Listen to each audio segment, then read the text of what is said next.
Okay, so it's day 5. You can see Walt and I are both here on it. We took the day off of work so we could actually work on this. So it's more than just a couple of hours of me working on it at night. So what we're going to do is we're going to start on the engine. We're going to get the, going the wrong way with this. We're getting the fluids drained. We are going to flush that all out and replace the plugs and just see if we can get this thing running. Because if we can't get it running, then we have to go to plan B, which would probably be to take this out and put a 289 in it. Hopefully we can get it running though. I think we will. I don't know. Should be fairly straightforward, yeah. I think. You want to pull that plug out? Fuel, fire, and yeah. Just keep cranking. Yeah. So yeah, the one thing Walt knows, I never even paid attention to this when I was buying the new plugs, is what he's calling a cold plug. You want to explain that? I've never seen a plug like this before. Typically the electrode sticks out of the plug a lot taller. I know just from some high performance stuff that typically when it's down in and you have a shorter length on the electrode, it's a colder plug. I don't know exactly what these are, but I just thought it was interesting that it's kind of like down in the hole instead of protruding out. So I don't know. We'll see. We got the same replacement plugs. Exact same ones. So got off of eBay that are probably 40 years old. So whatever came out is going back in. Yeah. We'll see how it works. Yep. But yeah, we got to adjust our points. Check those. Run a temporary fuel line, or actually we'll just dump fuel right in the car. Run some fuel in it. Try to get it going. Yep. Okay. So we're not going to do time lapse for any of this. You guys don't need to see that. It's just us draining stuff, nothing that you haven't seen before. But we are going to get this taken care of, and then once we get ready to fire it up, we'll get this started, and we'll see if this thing actually does. Okay, Walt has the distributor part. Obviously, you can see that. Getting it cleaned up. Everything actually looks, we think, okay. And we have spark, so that's something. Also drain the oil, and it looks good. I mean, obviously it's dark, but it's not milky. There's no metal flakes, nothing in it, so that's good. Going to get the filter off. We're going to drain the antifreeze, and then start flushing some stuff through it. So the old filter came right out, which is surprising because on the Camper Special, I probably didn't have a video that night, but it took me about 3 hours, which was terrible. So this is the new Napa filter we're putting in some Castrol GTX 10W30. And then just as our kind of cleaner cycle, probably run that just for a couple 100 miles. And then I'm going to replace it with this Lucas Hot Rod 10W30 because it is a high zinc motor oil. I'm sure there are other high zinc oils out there, but I use that in my 53 and I like it. A lot of people really like it. So these older engines prefer or it's recommended to use a higher zinc oil. So that's what's going to go into it next. So cleaner cycle, and then that'll be for once it's running full time. So we got fuel in the float and oil in the engine. That's really about it. So we're going to give this a shot and see if it actually fires up. Everything seems to be moving fairly freely. The one thing that I didn't do ahead of time was take the carb apart, which I should have. I just didn't. I should have cleaned it out or even possibly rebuilt it. So that is the really big question mark right now. The motor seems to want to turn over fairly freely. So I don't think that's going to be an issue, but we just don't know how well the carb's going to work. Have you ever tried to start it? I did. Okay. Yeah. I did. Walt asked if I tried to start it, and I did sort of by accident the one day. I was putting it in accessory position to show Blake the lights and the radio and everything because he was enthralled with or amazed by just the AM radio and the dial, and he didn't know how it worked. And I hit it, and it actually did the starter engage. So that should all be fine. So we're gonna see what happens here. Just try cranking it. I want to make sure those plugs are good. Yeah. They don't close all the gaps on the plugs. Yeah. Whoa. What was that? So take 2. Thank goodness. It was easy. Let me carry this over here. The noise, that crazy, horrible noise, was the fan hitting, well, what's not on there now, the battery hold down bracket. Literally, the clearances, you probably can't see, like, there's like maybe a 1/4 of an inch between the battery bracket and the alternator. And obviously there was definitely not enough here, so we'll have to change that. I have no idea why originally they would have set it up that close, but that's how it is. So thank goodness that's all that it was. Now we're going to try firing this up again, for real.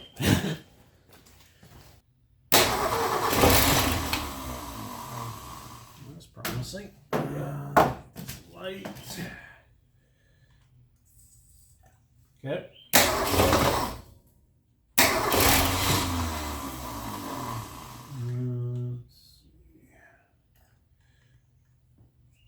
Okay.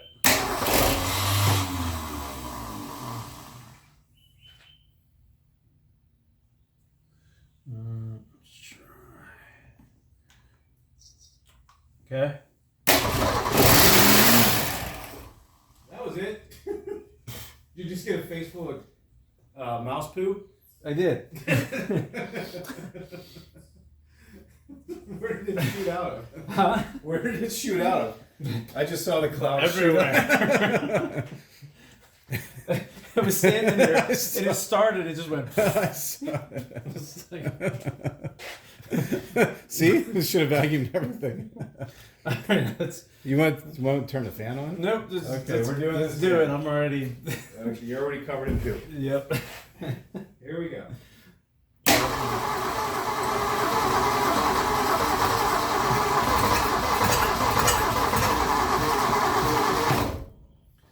What happened? All right. Try it again.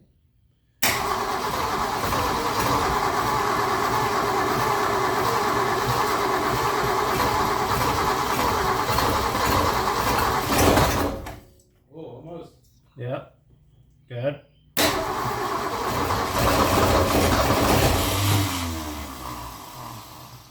Okay.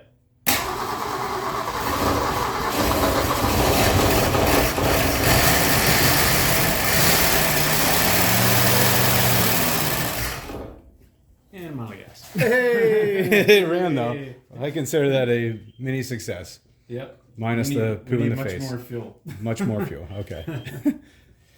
Okay. Well, there. You guys saw we got it running. Walt got a face of who knows what. I'm sure all kinds of not good stuff. Maybe wear a respirator when you do this type of thing, and definitely safety glasses. So that's good. It's a really good sign. It actually sounds pretty nice. Walt said like purrs, and it does. That sounds great. So we are going to get this cleaned up a little bit more so we don't get more poo shot at us. And we're going to get more gas in this little sprayer and try it one more time. And if it runs for more than like 5 seconds, I think we're going to just start swapping all the hoses and everything else out, assuming that this thing is actually going to run. It's a little minor setback while we were running the engine. I'm sitting in the car, I heard some dripping and then pouring, and looked down and there was a whole lot of fluid coming out of the heater box area. So I'm getting ready to take that apart. We were going to replace those hoses anyway, but I was just hoping it didn't go all over the carpet, which it did. So I'm gonna have to get that cleaned up next.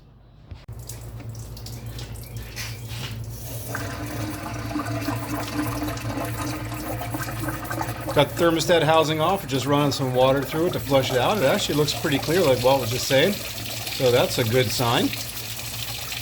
And then after this, we will take the water pump off and get that replaced. In the rad. Yeah, and well, yeah, we're gonna do the rad too. So.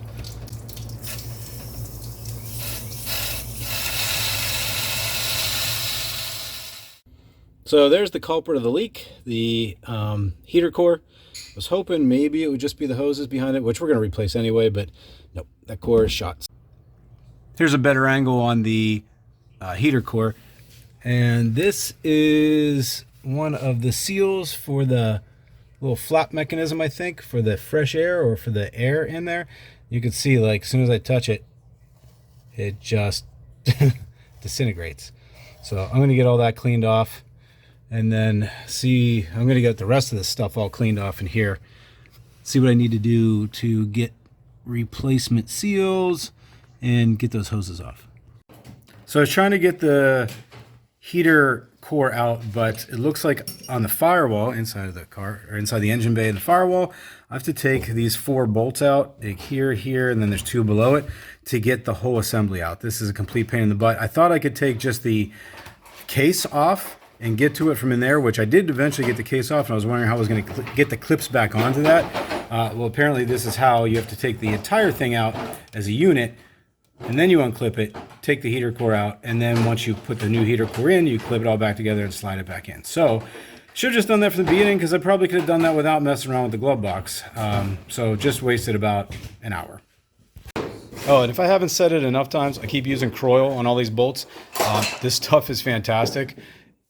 Literally let it set for a couple minutes, and then the nuts and the bolts come loose. So can't say high enough things or praise this enough. We do sell it, so if you're looking for it, can't find it locally, go to raybuck.com and look under, actually just type in Croyle and you'll find it.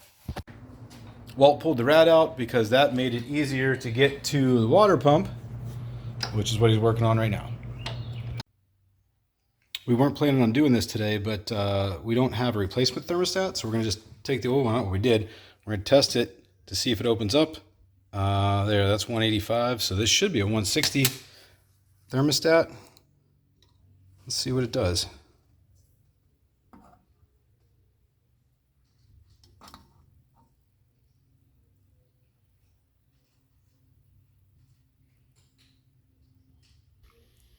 It is opening a little bit. You can see the water go down through it, but not a whole lot. It should be opening a lot more than that, so we are going to replace this. Wrap up to day 5. Doesn't look really any different than when we started this morning, but it is running. So it's running. We replaced all of the heater hoses, the rad hoses, took the rad out, put it back in, actually cleaned it, flushed the whole block. Obviously changed the oil filter, went to change the fuel pump and found out that the fuel pump we got is the wrong one. So that is still open, but got all the lines disconnected, or the 2 lines disconnected from it. That's ready to go back in. And really everything else is good to go. So this thing up here is good to go. Oh, and we also mounted the battery. So that is done. So everything up in the engine compartment for what we need to do for the most part, minus the fuel pump and, well, the brake lines are done. So fantastic. We were pretty excited because it actually ran, and we thought that would be the case, but it is. And then next we are going to work on the brake lines. So hopefully one more day we'll have the brake lines and all the brake components replaced. And then we got to just get the fuel tank back up in it, run that line back there, which is pretty easy. And then tires. Once we do that, this thing might actually be ready to go back out on the road. So another week or so, I think we will be close. Thanks for watching. Like and subscribe if you haven't already, and stay tuned for the next video. Thanks.